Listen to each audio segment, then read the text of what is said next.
Bienvenidos a El Derecho es Tendencia. Soy el abogado José Lobo Velázquez. Hoy tenemos entre manos una decisión bastante significativa. Bienvenidas y bienvenidos a esta nueva exploración legal. Hoy nos vamos a meter de lleno en un tema bien interesante del derecho venezolano. Vamos a ver una decisión judicial específica, una que nos ayuda a entender algo claro. Si un órgano del Estado, parece que ignora una denuncia, ¿a dónde vamos? ¿Qué hacemos para exigir respuesta y sobre todo proteger nuestros derechos? Exacto. Es una pregunta fundamental. El centro de la conversación de hoy, pues es descifrar cómo se decide qué tribunal tiene la competencia, sobre todo cuando se alega que una entidad pública, específicamente una dirección del Ministerio Público, no hizo su trabajo. Cayó en lo que llaman abstención administrativa. Un término clave, sí señor. Y para guiarnos vamos a usar un fallo de la Sala Constitucional. Sí, la base de este análisis son unos fragmentos, unos pedacitos, de la sentencia número 1272. Esta la dictó la Sala Constitucional el 6 de agosto de 2025. Una sentencia relativamente reciente, entonces. Así es. ¿Y qué buscamos hoy? Bueno, nuestra misión es entender por qué un reclamo por esta falta de respuesta, que es administrativa, ojo, aunque se hable de derechos constitucionales, tiene que ir por una vía específica. La contencioso administrativa. Exacto. Queremos ver la lógica detrás de eso. Y claro, ¿qué significa para la gente, para quien busca justicia? Ok, vamos a desmenuzar esto. Perfecto. A ver cómo lo abordó la sala. Y aquí es donde se pone buena la cosa, ¿no? Porque hay una tensión. Por un lado, la urgencia de proteger un derecho fundamental. Por otro, la naturaleza administrativa del problema. ¿Qué pesa más para el tribunal? ¿Cómo decide? Es una ponderación interesante, sin duda. Bueno, para entender bien, empecemos por el principio. ¿Cómo arrancó este caso según la sentencia? Todo comienza, como suele pasar en estos temas, con una acción de amparo constitucional. El mecanismo por excelencia para proteger derechos constitucionales de forma rápida. Justamente. Y esta amparo en particular iba contra una entidad muy específica, la Dirección General de Delitos Comunes del Ministerio Público. Y la razón, la persona que interpuso el amparo alegaba que esta dirección había incurrido en abstención. O sea, que no había hecho nada. Eso mismo, que no había actuado, que no había respondido a una denuncia que esta persona había puesto antes. Una denuncia contra un fiscal, para ser más precisos. Básicamente, la acusación era de silencio administrativo, un silencio indebido. Entiendo. Un silencio frente a un deber de actuar. Y la consecuencia que alegaba esta persona era seria, Decía que esa inacción, esa falta de respuesta de la dirección, le estaba vulnerando directamente sus derechos fundamentales. Claro, no es solo un trámite incumplido, es el impacto en los derechos de la persona. Exacto. No era solo papeleo. Y para tener el cuadro completo, quizás valga la pena detenernos un segundo en estos conceptos. El amparo en Venezuela, como bien decías, está en la Constitución. Busca ser un remedio rápido, expedito, frente a violaciones o amenazas a derechos constitucionales. La idea es que sea urgente, una respuesta ágil del sistema. Claro. Y luego está el concepto de abstención administrativa. Ojo, no es cualquier silencio, o un simple retraso. Ocurre cuando un órgano del Estado tiene una obligación legal de pronunciarse, de actuar, de responder a algo que un ciudadano inició, una solicitud o una denuncia, y simplemente no lo hace. No lo hace en el tiempo debido o como debería. Es una omisión, digamos, calificada, un incumplimiento de un deber. Entendido. Entonces tenemos esa tensión, la urgencia del amparo, la protección de derechos fundamentales por un lado. Y por el otro, la causa directa del problema. Una supuesta falla administrativa, una omisión de la Dirección de Delitos Comunes. Y aquí es donde entra la Sala Constitucional a poner orden. ¿Cómo resuelve esto? Aquí es donde el análisis de la sala se pone, como decías, bien interesante. La clave de su razonamiento, según lo que dice la fuente, es identificar la fuente de la lesión. ¿Dónde se originó el problema? Ok. Ir a la raíz. Exacto. La sala ve que sí se alega violación de derechos constitucionales, pero la causa inmediata, el hecho que generó esa supuesta violación, fue una omisión de carácter administrativo. O sea, la sala mira más allá del efecto, la posible violación del derecho, y se concentra en la causa raíz, la inacción administrativa, y que concluye a partir de ahí. Pues esa conclusión es la que define todo el tema de la competencia. La Sala Constitucional, según la fuente, dice que esta situación, una denuncia de silencio, de inacción, de una dirección del Ministerio Público, encaja de forma palmaria. Palmaria, o sea, muy clara. Clarísima, evidente. Encaja de forma palmaria dentro del tipo de conflictos que, por ley, le tocan a la jurisdicción contencioso-administrativa. Y lo fascinante aquí es cómo aplican el principio de especialidad. Cada quien en lo suyo, ¿no? La sala dice, mire, hay una jurisdicción específica para controlar lo que hace o deja de hacer la administración pública. Entiendo. Si el problema es justamente una omisión administrativa, pues el juez natural para ver ese caso es el juez contencioso administrativo.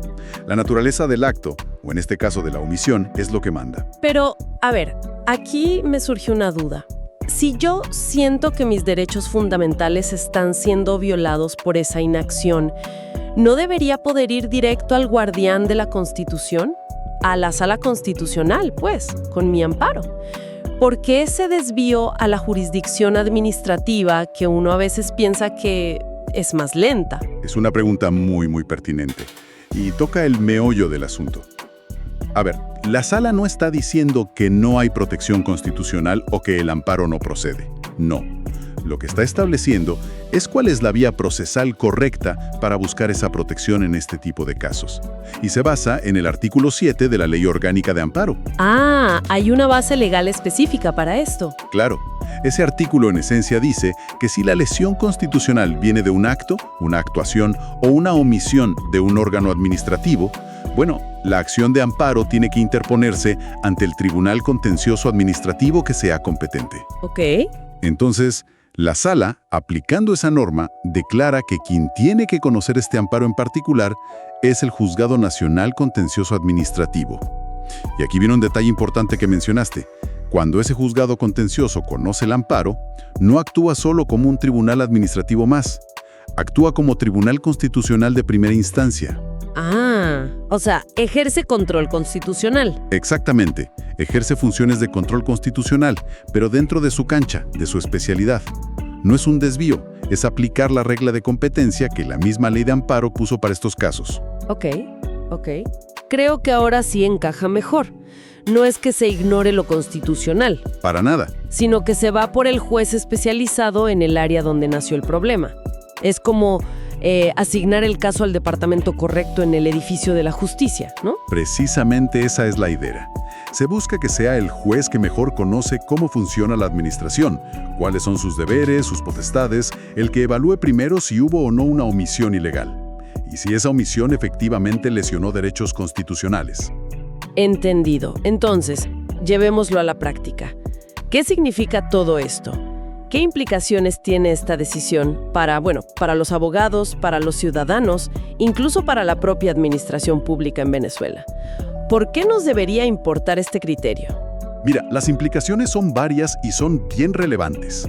Primero, y ya lo dijimos, refuerza mucho el principio de especialidad jurisdiccional. Cada pleito a su juez. Exacto. Eso busca que las decisiones sean más informadas, más coherentes en cada área. Aquí se consolida la idea, control de inacción administrativa. Eso va para el contencioso administrativo principalmente. Segundo, y esto es súper importante en el día a día, da una guía clara, evita que la gente ande dando vueltas por distintos tribunales. El famoso peregrinaje judicial. Ese mismo, le dice al ciudadano y a su abogado, oiga, si su problema es que una entidad administrativa no le responde cuando debería, la puerta correcta para reclamar judicialmente, incluso si lo llaman amparo, es la del Tribunal Contencioso Administrativo. Si intentas ir directo a la Sala Constitucional o a otro tribunal, lo más seguro es que te digan que no son competentes. Y eso es perder tiempo, esfuerzo, recursos. Es como el ejemplo que pusimos antes, ¿no? Si tienes un problema con la factura del teléfono, no vas a reclamar al agente de marketing. Tienes que ir a facturación. La factura de la inacción administrativa se revisa en la oficina contencioso administrativa. Es una cuestión de eficiencia procesal y de respecto a las competencias que la ley establece. Y tercero, si lo vemos desde la perspectiva de la rendición de cuentas del Estado, bueno, este fallo subraya que sí hay mecanismos legales para pelear contra el silencio administrativo. O sea que la administración no puede simplemente quedarse callada. Exacto. Aunque te diga por dónde ir, reafirma que la inacción no es una opción válida cuando hay un deber de actuar. El ciudadano tiene una herramienta, solo que tiene que usarla en el sitio correcto. Pero, y aquí conecto con tu pregunta de antes sobre la lentitud, esta decisión también puede generar un debate. Un debate sobre la efectividad real de la protección. Ajá. Si resulta que la vía contencioso-administrativa es, en la práctica, mucho más lenta que un amparo directo ante la sala, en los casos raros en que eso fuera posible, ¿se logra de verdad esa tutela judicial efectiva y oportuna que dice la Constitución? Sobre todo cuando hay derechos fundamentales en juego. Es una tensión que está ahí, en el diseño del sistema. Eso es clave. La decisión te dice cuál es la ruta formalmente correcta, pero la experiencia real en esa ruta es lo que determina si la justicia llega a tiempo o no. Es el eterno desafío. Se equilibra la especialidad con la rapidez necesaria. La sentencia ordena el tráfico de casos, digamos, por especialidad. Se supone que eso lleva a mejores decisiones. Pero la implementación, los recursos que tenga esa jurisdicción, los tiempos de respuesta, bueno, esos son factores clave para que esa organización no termine siendo, en la práctica, una negación de justicia por retraso. Entiendo. Entonces, para recapitular, la idea central que hemos estado desglosando. Esta sentencia 1272 de la Sala Constitucional dice que un amparo, si está motivado por la presunta inacción, la abstención de una dirección del Ministerio Público, en responder a una denuncia, tiene que ser conocido y decidido por la jurisdicción contencioso-administrativa. Y esta actúa como tribunal constitucional de primera instancia para ese caso. Exactamente. Y el porqué fundamental, lo repetimos, es la naturaleza de la falta que se alega. Una omisión de la administración pública es por esencia un asunto que cae dentro del control de esa administración. Y ese control se le da principalmente al juez contencioso administrativo. Por eso identificar bien esa naturaleza es vital para cualquier abogado, para cualquier estrategia legal. No basta con decir, me violaron un derecho. Hay que ver bien cuál fue la causa jurídica de esa lesión para elegir el camino procesal correcto. Y esto nos lleva, como casi siempre, a pensar un poco más allá de la sentencia en sí, ¿no? La sentencia nos dice dónde reclamar, pero no necesariamente cómo ganar el caso. Cierto. Y eso nos deja con preguntas importantes para seguir masticando, ¿verdad? Totalmente. Por ejemplo, si ya sabemos que la vía es la contenciosa administrativa, ¿qué tan fácil o difícil es demostrar esa abstención? ¿Qué pruebas necesitas? Claro, basta con mostrar que metiste el papel y que pasó el tiempo legal sin respuesta. O la administración podría decir, no, es que esa solicitud no procedía, o le faltaban papeles, o estábamos trabajando en eso internamente, aunque no te dijimos nada. Probar o no hacer a veces es complicado. Es verdad. Probar la inacción tiene su truco. ¿Qué serviría? ¿Quizás mostrar que mandaste varias cartas y ninguna tuvo respuesta? ¿Tener sellos de recibido, pero ver que el expediente no se movió? El silencio puede ser fuerte, pero a veces es difícil llevarlo a un tribunal como prueba. Exacto. Y la otra línea de reflexión que ya asomamos. ¿Qué pasa con la urgencia? Si la razón para pensar en un amparo era la rapidez para evitar un daño mayor a un derecho fundamental, ¿la vía contenciosa administrativa, como funciona en la realidad, ofrece esa rapidez? Buena pregunta. ¿Hay dentro de esa jurisdicción cosas como medidas cautelares que puedan ayudar mientras llega la sentencia final? Y si existen, ¿son fáciles de conseguir? ¿Funcionan? Son preguntas que van directo al corazón de si la justicia es efectiva o no. Una cosa es el mapa legal, la ruta correcta en el papel. Ajá. Y otra muy distinta es la experiencia real al caminar por esa ruta. ¿Te permite esa ruta protegerte a tiempo cuando la administración se queda callada y el tiempo corre? Es algo que seguro los abogados que trabajan en esto se preguntan todos los días. Definitivamente. Definir la competencia es solo el primer paso. Que ese camino funcione de verdad, esa es la prueba de fuego para el sistema. Estas sentencias son importantes. Marcan el mapa, como dices.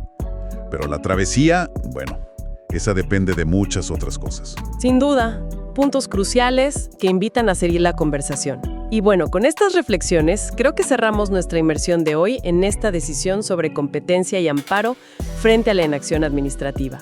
Esperamos que este análisis detallado haya servido para aclarar un poco los criterios judiciales y las vías que existen.